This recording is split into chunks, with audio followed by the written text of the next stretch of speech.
Fala aí, pessoal, tudo bem com vocês? Tô trazendo aqui a resolução de mais uma questão do ITA. A questão de hoje aborda os temas de equilíbrio de corpo extenso e também de torque. A questão de hoje, gente, eu selecionei porque eu achei ela muito interessante de fazer. É uma questão aberta da prova do ITA. Vou colocar aqui pra vocês. Vou ler a questão com vocês. Deixa eu pôr minha câmera em cima. Então, bora lá. Um cilindro de diâmetro D. Quem que é o cilindro? Vai ser esse daqui. Um cilindro de diâmetro D e altura H repousa sobre um disco, o disco é esse grandão aqui, que gira num plano horizontal com velocidade angular ômega. Considere o coeficiente de atrito entre o disco e o cilindro, o mizinho, sendo maior do que o D dividido por H. Essa relação a gente vai usar mais para frente. L, a distância entre o eixo do disco e o eixo do cilindro, esse daqui. E G, a aceleração da gravidade. O cilindro pode escapar do movimento circular de duas maneiras. Por tombamento. Ah, Rafa, o que é tombamento? Caiu. O bagulho tá aqui, caiu. Então é isso. Ou por deslizamento. O que é deslizamento, Rafa? Literalmente, deslizar. O negócio tá aqui, ele faz assim, ó. Em vez de ele manter no giro que ele tá, ele vai fazer isso aqui, ó. Vai sair deslizando. Então, beleza. O que a questão quer saber pra gente? Mostrar o que ocorrerá primeiro em função das variáveis. O que vai acontecer primeiro? Vai acontecer um tombamento desse nosso cilindro ou vai acontecer um deslizamento desse nosso cilindro? Então, vamos para a resolução do exercício.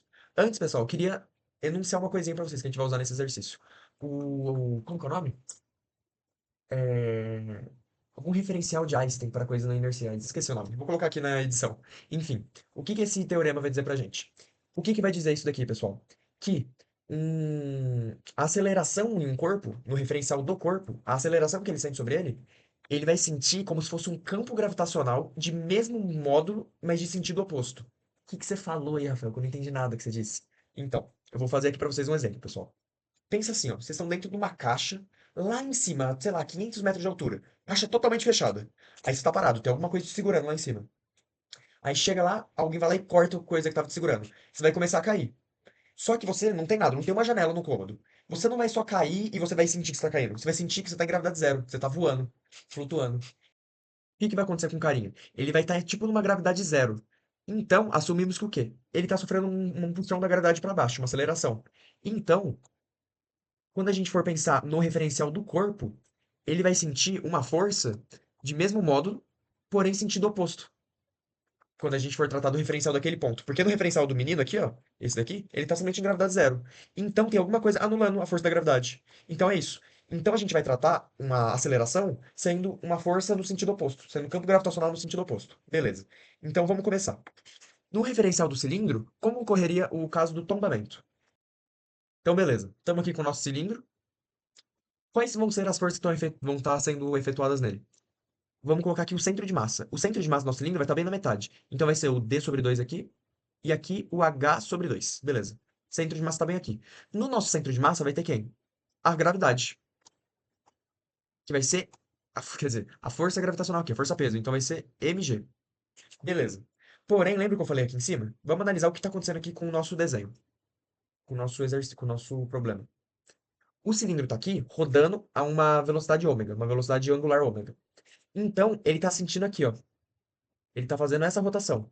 Ele está sentindo uma força, uma aceleração centrípeta aqui, correto? Correto. A aceleração centrípeta é dada por quem? Vai ser dada por ômega ao quadrado vezes o R. Quem que é o raio? Vai ser o Lzinho aqui que a gente colocou. Então, deixa eu já por direto aqui, ó. Ômega ao quadrado vezes L. Essa equação aqui, você deve conhecer de outra maneira, que a aceleração centrípeta tem que ser igual a v quadrado dividido por L. Só que a gente tem que lembrar de uma coisa. A velocidade tem que ser igual a ômega vezes L. Então, elevando todo mundo ao quadrado e substituindo aqui, a gente chegaria em quem? Que w ao quadrado vezes L ao quadrado dividido por L tem que ser igual a aceleração centrípeta. Corta, corta. W vezes L é igual a aceleração centrípeta. W não, ó. Desculpa, W não. É ômega. Enfim, só para ninguém ficar perdido aqui na resolução. Essa daqui vai ser a aceleração que o corpo vai estar sentindo aqui. Então, em vez de sentir isso daqui para a direita, ele vai sentir um campo gravitacional. Pensa que a gente vai usar aqui, ó. Tem um menino aqui sentado aqui em cima. A gente vai pensar no referencial desse garoto aqui, que vai ser um garoto não inercial, no problema. A gente vai utilizar uma força centrípeta para a direita, qual que vai ser o módulo dela? Vai ser MWL. Então vamos lá para o exercício agora, que vai ser da aceleração centrípeta e a massa. Porque lembrando, força é igual a massa vezes aceleração. Não precisava estar enunciando isso, mas só pra ninguém ficar perdido. Então a força que o menino vai estar sofrendo ali vai ser a massa do negócio, do cilindro, e a aceleração, que é por isso aqui. Então por isso que vem nessa carinha aqui da forma. Então vamos lá pra baixo. Colocando as forças aqui que o menino vai, a caixa vai estar sentindo, a gente vai chegar em quê? Vai ser essa daqui, uma normal aqui, que daqui a pouco eu vou colocar pra vocês. Essa força aqui, eu já coloquei anteriormente, vai ser M W quadrado L. Ficou bem feio esse meu 2 aqui, deixa eu refazer. E uma normal aqui. Qual que tá sendo a tendência de movimento do nosso corpo? Pra direita, né? Porque tem uma força pra direita, uma pra baixo e uma pra cima. Que nesse caso a normal vai estar anulando com a força peso. Então, se o corpo tá tendendo a se mover pra direita, vai ter um atrito pra esquerda. Então vai ter uma força de atrito pra esquerda. Então vamos colocar aqui o nosso famoso FAT. Beleza, Rafa. O que que tem que estar acontecendo para ter tomba. Ai, perdão, gente. Eu coloquei tombamento aqui, só que eu tô fazendo deslizamento. Vamos fazer deslizamento. Voltando agora. Agora eu ajeitei aqui como vai ser nosso problema. Vamos fazer primeiro o deslizamento.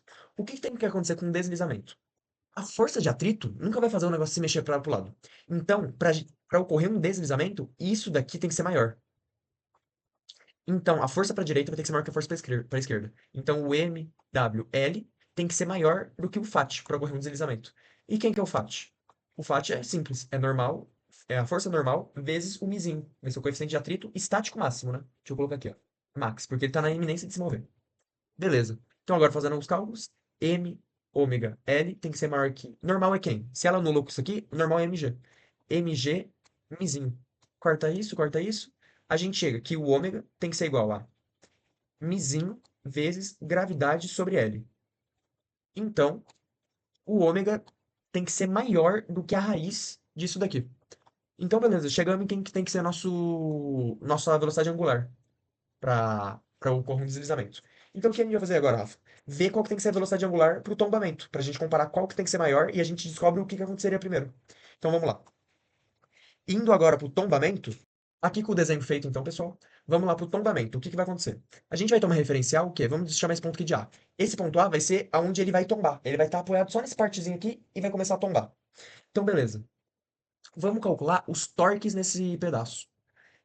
Quem que vai ser essa altura aqui? Vai ser H sobre 2, isso daqui. D sobre 2. Deixar salvo só, para explicar para vocês o que vai acontecer agora. Pensa comigo. Eu tenho essa caneta aqui, ó. Deixa eu aumentar minha câmera de novo. De novo não, né? Que eu não aumentei nessa aula. Vai lá. Pensa que eu tenho essa caneta aqui, ó. Se eu faço uma força nela aqui, vai rolar um torque. Beleza. Agora, se eu faço bem aqui no ponto que eu tô segurando, ó, faço uma super força aqui, não acontece nada. A caneta continua estável. Então, essas forças aqui, ó, a gente não vai considerar elas pro torque, pro movimento do nosso corpo. Então, beleza. O que que tem que estar acontecendo para acontecer um tombamento para a direita? O torque que quer rodar para cá tem que ser maior do que o torque que quer rodar para cá. E quem que é esse torque? Vamos fazer aqui, ó.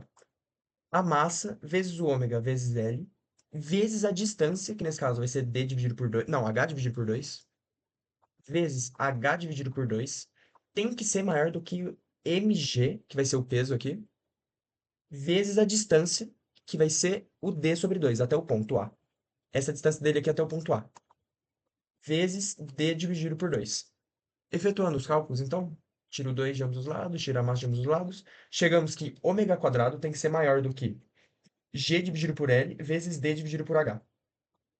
Então, o ômega tem que ser maior do que a raiz quadrada de D sobre H vezes L vezes gravidade dividido por L. Então, beleza. Para a gente descobrir agora, comparar o que vai acontecer primeiro, é só a gente comparar as velocidades angulares. Vamos lá. A de deslizamento, desli, o ômega de desli tem que ser igual a raiz de opa, mizinho vezes G dividido por L. Já a de tombamento é dada por raiz de D dividido por H vezes G dividido por L. Então eu te pergunto, qual dessas duas velocidades angulares é maior? Não sei se deu pra ver aqui, ó. Acho que deu. Qual dessas duas velocidades angulares é maior? Deixa eu diminuir minha câmera. Por que que você quer saber isso, Rafa? Porque ele quer saber o que acontece primeiro.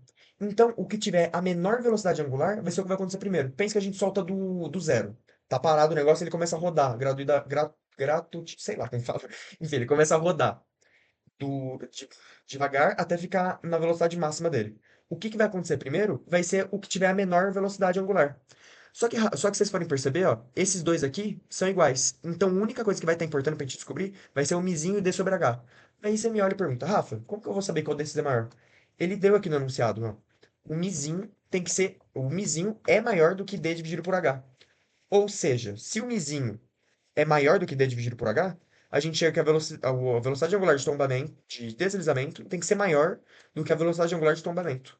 Ou seja, se esse daqui precisa de mais velocidade para acontecer do que esse daqui vai acontecer primeiro. Então, o que que vai acontecer com a nossa caixa, nosso cilindro? Vai tombar primeiro do que deslizar.